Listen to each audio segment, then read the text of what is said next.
ਮਨੁੱਖ ਦਾ ਹਿਰਦਾ ਕਿਸੇ ਵਕਤ ਵੀ ਅਮੰਗ ਨਹੀਂ ਹੋ ਸਕਦਾ, ਹਰ ਵਕਤ ਮੰਗਦਾ ਹੈ, ਹਰ ਵਕਤ ਉੱਠਦਿਆਂ ਬੈਠਦਿਆਂ ਸੌਂਦਿਆਂ ਜਾਗਦਿਆਂ ਮਨੁੱਖ ਦੇ ਮਨ ਦੇ 'ਚ ਖਾਹਿਸ਼ਾਂ ਚੱਲਦੀਆਂ ਨੇ। ਅਤੇ ਖਾਹਿਸ਼ਾਂ ਦਾ ਮਤਲਬ ਕੀ ਹੈ? ਕੁਝ ਖਾਹਿਸ਼ ਹੈ, ਕੁਝ ਚਾਹੀਦਾ ਹੈ, ਕੋਈ ਲੋੜ ਹੈ, ਮੰਗ ਹੈ। ਭਰਤਰੀ ਤੇ ਕਿਹਾ ਕਰਦੇ ਸਨ, ਮਨੁੱਖ 40 ਦਿਨ ਰੋਟੀ ਤੋਂ ਬਿਨਾਂ ਵੀ ਰਹਿ ਸਕਦਾ ਹੈ, ਮਨੁੱਖ 4 ਦਿਨ ਪਾਣੀ ਤੋਂ ਬਿਨਾਂ ਵੀ ਰਹਿ ਸਕਦਾ ਹੈ, ਔਰ ਮਨੁੱਖ 8 ਦਿਨ ਸਵਾਸਾਂ ਤੋਂ ਬਿਨਾਂ ਵੀ ਰਹਿ ਸਕਦਾ ਹੈ, ਕਿਉਂਕਿ ਪ੍ਰਾਣਾਯਮ ਦੀ ਉਹ ਸਾਧਨਾ ਕਰਦਾ ਸੀ, ਪ੍ਰਾਣਾਂ ਨੂੰ ਰੋਕ ਲੈਂਦਾ ਸੀ, ਸਵਾਸਾਂ ਨੂੰ ਰੋਕ ਲੈਂਦਾ ਸੀ। ਤਾਂ ਉਹਦਾ ਕਹਿਣਾ ਠੀਕ ਹੈ। ਭਾਵੇਂ ਅੱਜ ਦੀ ਇਹ ਨਵੀਨ ਸਾਇੰਸ ਐਸਾ ਕਹਿੰਦੀ ਹੈ, ਰੋਟੀ ਤੋਂ ਬਿਨਾਂ ਮਨੁੱਖ ਵੱਧ ਤੋਂ ਵੱਧ ਇੱਕ ਰਿਸ਼ਟ ਪੁਸ਼ਟ ਸਰੀਰ 90 ਦਿਨ ਤੱਕ ਰਹਿ ਸਕਦਾ ਹੈ। ਦੁਨੀਆ ਦੇ ਜਿਨ੍ਹਾਂ ਨੇ ਮਰਨ ਵਰਤ ਰੱਖੇ ਨੇ, ਕੋਈ 74 ਦਿਨ ਤੱਕ ਜ਼ਿੰਦਾ ਰਿਹਾ ਹੈ, ਕੋਈ 72 ਦਿਨ ਤੱਕ, ਐਸਾ ਰਿਕਾਰਡ ਹੈ। ਪਰ ਨਵੀਨ ਖੋਜ ਐਸਾ ਕਹਿੰਦੀ ਹੈ ਮਨੁੱਖ 90 ਦਿਨ 3 ਮਹੀਨੇ ਰੋਟੀ ਤੋਂ ਬਿਨਾਂ ਰਹਿ ਸਕਦਾ ਹੈ। ਪਰ ਭਰਤਰੀ ਐਸਾ ਕਹਿੰਦੇ ਨੇ ਕਿ ਇੱਕ ਮਨੁੱਖ 40 ਦਿਨ ਰੋਟੀ ਤੋਂ ਬਿਨਾਂ ਰਹਿ ਸਕਦਾ ਹੈ, 40 ਦਿਨ ਇਸ ਦਾ ਤਿਆਗ ਕਰ ਸਕਦਾ ਹੈ, ਇਸ ਤੋਂ ਬਾਅਦ ਨਹੀਂ ਕਰ ਸਕੇਗਾ, ਮੌਤ ਹੋ ਜਾਏਗੀ, ਭੁੱਖਾ ਮਰ ਜਾਏਗਾ। ਮਨੁੱਖ 4 ਦਿਨ ਪਾਣੀ ਦਾ ਵੀ ਤਿਆਗ ਕਰ ਸਕਦਾ ਹੈ, ਇਸ ਤੋਂ ਅਧਿਕ ਨਹੀਂ ਕਰ ਸਕੇਗਾ, ਅੰਦਰ ਇਤਨੀ ਗਰਮੀ ਵੱਧ ਜਾਏਗੀ, ਮੌਤ ਹੋ ਜਾਏਗੀ। ਮਨੁੱਖ 8 ਦਿਨ ਸਵਾਸਾਂ ਤੋਂ ਬਿਨਾਂ ਵੀ ਰਹਿ ਸਕਦਾ ਹੈ। ਜਿਨ੍ਹਾਂ ਨੇ ਤਜਰਬੇ ਕੀਤੇ ਨੇ ਪ੍ਰਾਣਾਯਮ ਦੇ, ਉਹ 8-8 ਦਿਨ ਸਵਾਸਾਂ ਨੂੰ ਰੋਕ ਲੈਂਦੇ ਨੇ, ਨਹੀਂ ਚਲਾਉਂਦੇ, ਸਵਾਸ ਚੱਲਦੇ ਹੀ ਨਹੀਂ। ਭਾਵੇਂ ਕਈਆਂ ਦੀ ਇਸ ਪੱਖ ਦੇ 'ਚ ਲੰਬੀ ਸਾਧਨਾ ਵੀ ਹੈ, 8 ਦਿਨ ਸਵਾਸਾਂ ਤੋਂ ਬਿਨਾਂ ਵੀ ਰਹਿ ਸਕਦਾ ਹੈ। ਮੈਨੂੰ ਕੁਝ ਪ੍ਰਾਚੀਨ ਗ੍ਰੰਥ ਪੜ੍ਹਨ ਨੂੰ ਮਿਲੇ ਬਈ ਸੱਪ ਜਿਨ੍ਹਾਂ ਨੂੰ ਡੰਗ ਮਾਰ ਜਾਂਦਾ ਹੈ, ਕੋਬਰਾ ਨਾਗ, ਆਮ ਲੋਕੀ ਸਮਝਦੇ ਨੇ ਹੁਣ ਮਰ ਗਿਆ ਕਿਉਂਕਿ ਸਵਾਸ ਨਹੀਂ ਚੱਲਦੇ, ਪਰ ਪ੍ਰਾਚੀਨ ਆਯੁਰਵੇਦਿਕ ਗ੍ਰੰਥ ਕਹਿੰਦੇ ਨੇ ਸੱਪ ਦਾ ਡੰਗਿਆ ਹੋਇਆ 8 ਦਿਨ ਨਹੀਂ ਮਰਦਾ, 8 ਦਿਨ ਜ਼ਿੰਦਾ ਰਹਿੰਦਾ ਹੈ। ਇਸ ਵਾਸਤੇ ਪੁਰਾਣੇ ਸਮੇਂ ਵਿੱਚ 8 ਦਿਨ ਤੱਕ ਉਪਚਾਰ ਕਰਦੇ ਰਹਿੰਦੇ ਸਨ, ਮਤਾਂ ਕਿਧਰੇ ਸਵਾਸ ਚੱਲ ਪਏ, ਔਰ ਐਸਾ ਹੋਇਆ ਕਿਧਰੇ ਕਿਧਰੇ ਚੱਲ ਪਏ ਸਨ। ਇੱਕ ਮੈਂ ਅਤ ਕਥਨੀ ਨਹੀਂ ਕਰ ਰਿਹਾ। ਤਾਂ ਉਸ ਤੋਂ ਇੱਕ ਗੱਲ ਸਪਸ਼ਟ ਹੋ ਗਈ ਕਿ 8 ਦਿਨ ਮਨੁੱਖ ਸਵਾਸਾਂ ਤੋਂ ਬਿਨਾਂ ਵੀ ਰਹਿ ਸਕਦਾ ਹੈ, 4 ਦਿਨ ਮਨੁੱਖ ਪਾਣੀ ਤੋਂ ਬਿਨਾਂ ਵੀ ਰਹਿ ਸਕਦਾ ਹੈ, 40 ਦਿਨ ਮਨੁੱਖ ਰੋਟੀ ਤੋਂ ਬਿਨਾਂ ਵੀ ਰਹਿ ਸਕਦਾ ਹੈ, ਪਰ ਮੰਗ ਤੋਂ ਬਿਨਾਂ, ਖਾਹਿਸ਼ ਤੋਂ ਬਿਨਾਂ 1 ਸੈਕਿੰਡ ਵੀ ਨਹੀਂ ਰਹਿ ਸਕਦਾ। ਅੰਦਰ ਹਰ ਵਕਤ ਚੱਲਦੀ, ਹਰ ਵਕਤ ਚੱਲਦੀ। ਫਿਰ ਇਸ ਤੋਂ ਹੀ ਨਿਰਣਾ ਹੋਵੇਗਾ ਕਿ ਮਨੁੱਖ ਕੀ ਹੈ, ਤਾਂ ਕਿਸ ਤਰ੍ਹਾਂ ਨਾਪਾਂਗੇ ਇਹਦੀ ਮੰਗ ਕੀ ਹੈ, ਇਹਦੀ ਚਾਹਤ ਕੀ ਹੈ, ਇਹਦੀ ਚਾਹਤ ਕੀ ਹੈ। ਮਨੁੱਖ ਨੂੰ ਕਿਸ ਤਰ੍ਹਾਂ ਨਾਪਾਂਗੇ? ਰੰਗ ਰੂਪ ਤੋਂ ਕਤਈ ਨਹੀਂ, ਉਹਦੇ ਕੱਪੜਿਆਂ ਤੋਂ ਕਤਈ ਨਹੀਂ, ਉਸਦੇ ਮਜ਼ਹਬ ਤੋਂ। ਹਰ ਮਜ਼ਹਬ ਦੇ ਚੰਗੇ ਮਨੁੱਖ ਹੁੰਦੇ ਨੇ, ਹਰ ਮਜ਼ਹਬ ਦੇ 'ਚ ਮਾੜੇ ਮਨੁੱਖ ਹੁੰਦੇ ਨੇ, ਹਰ ਕੌਮ ਦੇ ਚੰਗੇ ਮਨੁੱਖ ਹੁੰਦੇ ਨੇ, ਹਰ ਕੌਮ ਦੇ 'ਚ ਮਾੜੇ ਮਨੁੱਖ ਹੁੰਦੇ ਨੇ। ਮਨੁੱਖ ਨੂੰ ਕਿਸ ਤਰ੍ਹਾਂ ਨਾਪਾਂਗੇ? ਚੰਗਾ ਹੈ, ਮਹਾਨ ਹੈ। ਤਾਂ ਅਨੁਭਵੀ ਗਿਆਨੀ ਐਸਾ ਕਹਿੰਦੇ ਨੇ, ਉਹਦੀ ਮੰਗਾਂ ਤੋਂ ਪਤਾ ਚਲੇਗਾ ਇਹ ਚੰਗਾ ਹੈ ਕਿ ਮਾੜਾ ਹੈ, ਉਹਦੀ ਖਾਹਿਸ਼ਾਂ ਤੋਂ ਪਤਾ ਚਲੇਗਾ। ਮਨੁੱਖ ਕੀ ਹੈ ਵੇਖੋ, ਉਹਦੀ ਖਾਹਿਸ਼ ਕੀ ਹੈ, ਮਨੁੱਖ ਕੀ ਹੈ, ਇਹਦੀ ਮੰਗ ਕੀ ਹੈ। ਤੇ 24 ਘੰਟੇ ਹਰ ਵਕਤ ਅੰਦਰ ਮੰਗ ਚੱਲਦੀ ਹੈ। ਇਸ ਵਾਸਤੇ ਇੱਕ ਆਮ ਪੰਜਾਬੀ ਦਾ ਤੇ ਮੁਹਾਵਰਾ ਵੀ ਪ੍ਰਚਲਿਤ ਹੈ, ਜਬ ਲਗ ਸਵਾਸ ਤਬ ਲਗ ਆਸ। ਆਸ ਤੇ ਸਵਾਸ ਦੋਵੇਂ ਇਕੱਠੇ ਹੀ ਚੱਲਦੇ ਨੇ। ਸਵਾਸ ਚੱਲ ਰਹੇ ਨੇ, ਆਸ ਚੱਲ ਰਹੀ ਹੈ, ਸਵਾਸ ਚੱਲ ਰਹੇ ਨੇ, ਮੰਗ ਚੱਲ ਰਹੀ ਹੈ। ਮਨੁੱਖ ਦਾ ਹਿਰਦਾ ਅਮੰਗ ਨਹੀਂ ਆਉਂਦਾ, ਮਨੁੱਖ ਦਾ ਮਨ ਖਾਹਿਸ਼ਾਂ ਤੋਂ ਰਹਿਤ ਨਹੀਂ ਹੁੰਦਾ। हर वक्त मंग अंदर चलती है, हर वक्त ख्वाहिशां अंदर जो है चलदियां ने। इन्हां ख्वाहिशां तो पता चलेगा ये मनुख टोटल संसारी है या भगत है, ये मनुख दोवें है, ये संसारी भी है, ये भगत भी है, ये गृहस्थी भी है, ये भगत भी है। ये किस तरह नापांगे, किस तरह तोलांगे? उहदी मंग तो, उहदी ख्वाहिश तो। इहदियां ख्वाहिशां की ने? अगर इहदियां मंगां सारियां बाहर मुखी ने तो ये मनुख बाहर मुखी है, संसारी है, बिल्कुल संसारी है। इहदी किसी भी मंग दा अंदर संबंध नहीं है। हर तरह की मंग बाहरली है ते सारियां मंगां दा केंद्र फिर की मनदे ने बाहर? धन, शांति चाहिए, सुकून चाहिए, महारस चाहिए, आनंद चाहिए, प्रकाश चाहिए। ये मंग अंदर दी इन्हां सारियां मंगां दा केंद्र है परमात्मा। परमात्मा है तो फिर रस भी है, परमात्मा है तो फिर आनंद भी है, परमात्मा है तो फिर खेड़ा भी है, खुशी भी है, परमात्मा है तो फिर प्रकाश भी है, चानना भी है।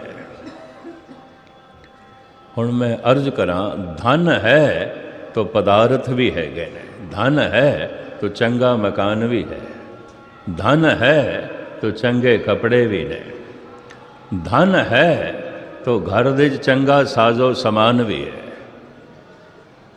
धन दे नाल सारे पदार्थ चले आउंदे ने, परमात्मा दे नाल सारे रस आ जाते हैं, सारा आनंद आ जाता है, सारा चानना आ जाता है, सारा प्रकाश आ जाता है।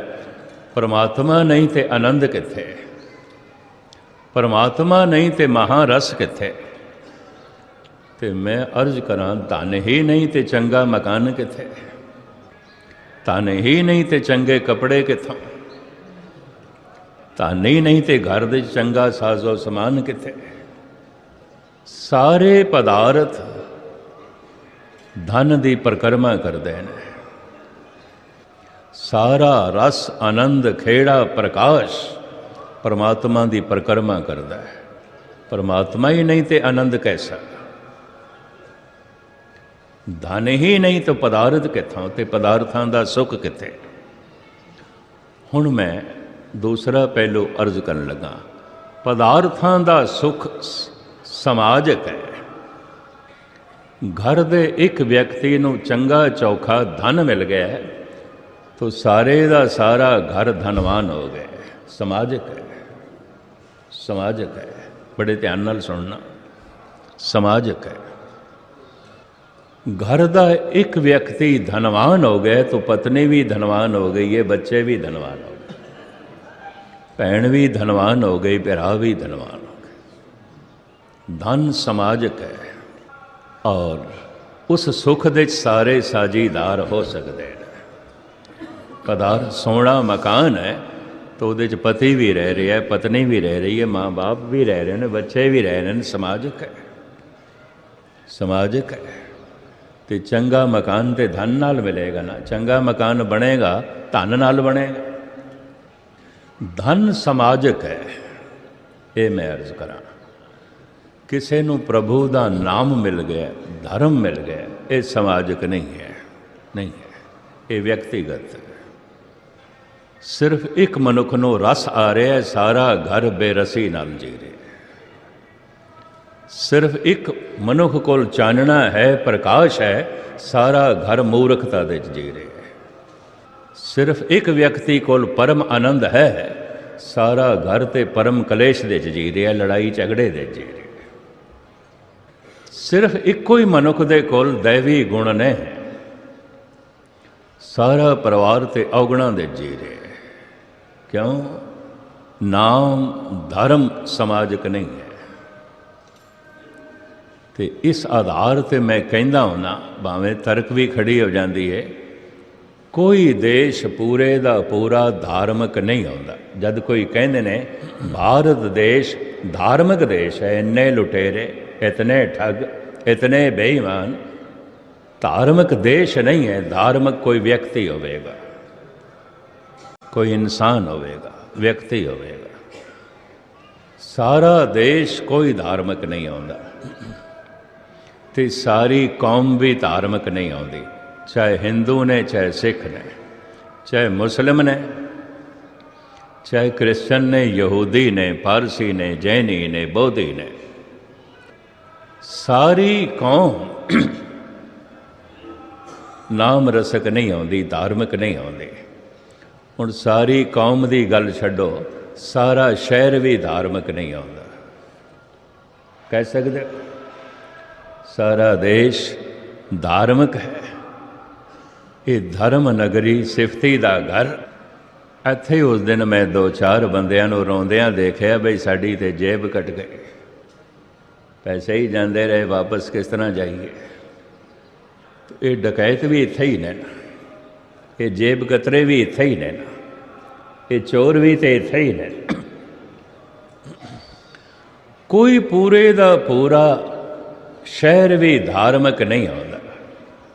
यतन पृथ्वी ते होया सी कि चलो कम से कम एक शहर ते पूरा धार्मिक बनाइए।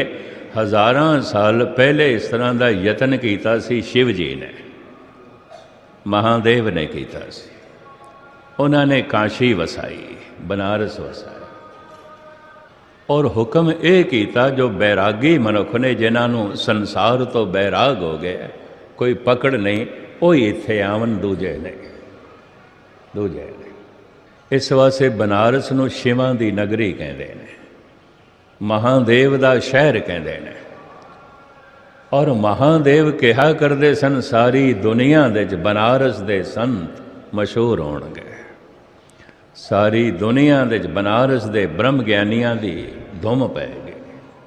सारी दुनिया जानेगी ये शहर पूरे का पूरा धार्मिक है, सारे ही भगत ने, सारे ही ब्रह्म ज्ञानी ने।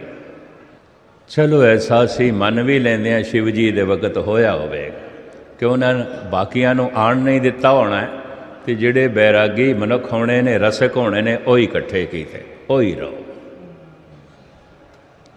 सहजे सहजे सहजे सहजे समय दी चाल ऐसी चली। अज बनारस दे संत मशहूर नहीं ने, अज बनारस दे ठग मशहूर ने। गले जिना जप मालियां, लोटे हथ न बग, ऐन चिट्टे चमकदे लोटे, गल दे चमाला, हथ दे सिमरन। गले जिना जप मालियां, लोटे हथ न बग, ये हर के संत ना आखिए बनारस के ठग। ये तो बनारसी ठग ने। सारे देश दे सिरमौर ठग केड़ा? बनारसी ठग। तो हुण शिव जी कोल पुछ सकते हैं, तुसी ठगां वास्ते नगरी वसाई सी कि संतां वास्ते? नगरी वसाई सी संतां वास्ते, भगतां वास्ते, जिन्हां ने रब दा नाम जपना है, ते जिहड़े बैरागी ने वो आके इत्थे रहन। पर अज ते बनारस दा ठग सारे देश दे मशहूर है। तो मैं इंज अर्ज करा, कोई पूरे दा पूरा मुल्क धार्मिक नहीं होंदा, कोई पूरी दी पूरी कौम धार्मिक नहीं होंदी, कोई पूरे दा पूरा शहर धार्मिक नहीं होंदा, नहीं होंदा। चलो होर भी मैनू कहण देना, कोई पूरे दा पूरा परिवार भी धार्मिक नहीं होंदा, नहीं होंदा। भाई साहब भाई गुरदास जी का मैं सिर्फ थानू एक सवैया सरवण करा देना, अर्थ नहीं करांगा। कई दफ़ा ये उत्ते मेरी ज़मीर ते बोझ पैंदा है। भाई साहब भाई गुरदास जी लिखते हैं, बाल चती है श्री चंद, बाबाणा देवरा बनवाया, लक्ष्मी दासों धर्म चंद, पोता होए के आप गणाया। भाई साहब भाई गुरदास जी, महादेव अहमेव कर करबे मुख, पुतां भौंकाया, मीणा होया पृथ्वी कर कर टेढ़क बरल चलाया। चंदन वास ना वास बुहाया। भाई साहब भाई गुरदास जी चंदन दे नेड़े लैके ये चंदन दी महक नहीं लै सके। ये तो सारी गुरु दी संतान है, सारी संतान है। मोहन कमला होया चौबा रामोरी मनवाया। मीणा होया पृथिया। पता है मीणा किसनों कहते हैं? राजस्थान विच मीणा एक कास्ट है, जात है।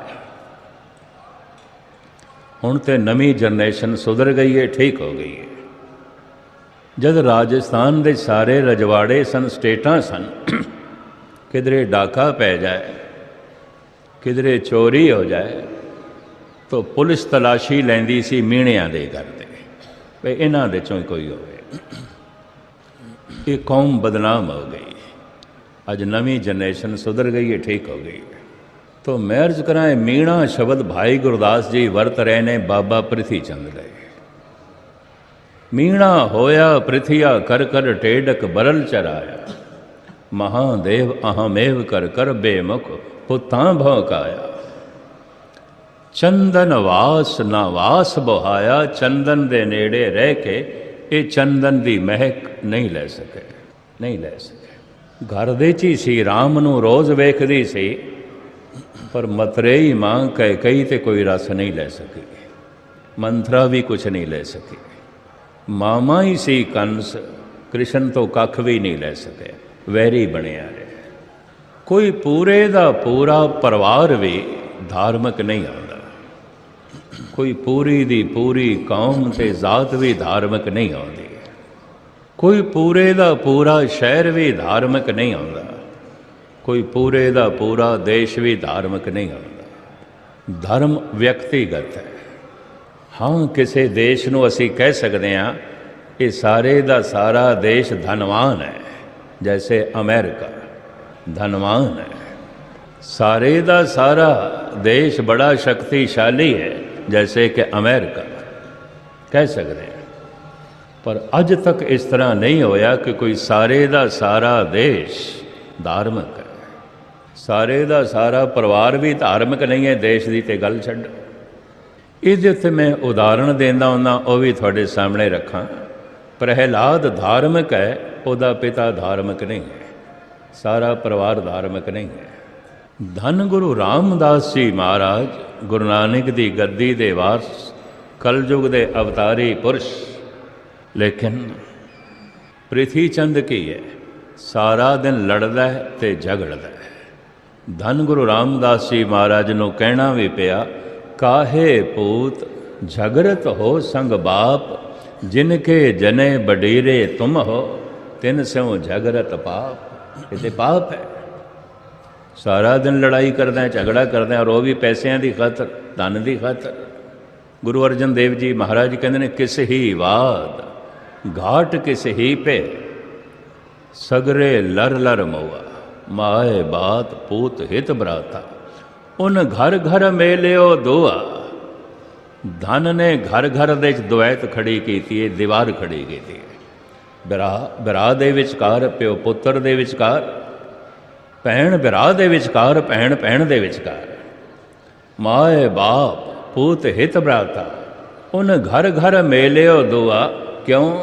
किस ही वाद घाट किस ही पे, किसी नूं वध आ गया, किसी नूं घट आ गया। किस ही वाद घाट किस ही पे, सगरे लर लर मुआ। बस झगड़ते पैन, लड़ते पैन, उन्होंने वध आ गया, मैनू घट आ गया। मैं चशमदीद वाक़या थानू सरवण करा रहा। मकान की वंड हो रही सी। छोटा भरा कहंदा सी, ये जिहड़ी दीवार पा रहे हो, ये 2 इंच परो कर लो, मेरा इत्थे जीना ढंग दा बन जाएगा, ऊपर जाने वास्ते जीना नहीं बनना। वड्डा कहन लगा, तू 2 इंच की गल करना, मैं 1/2 इंच भी नहीं छोड़नी।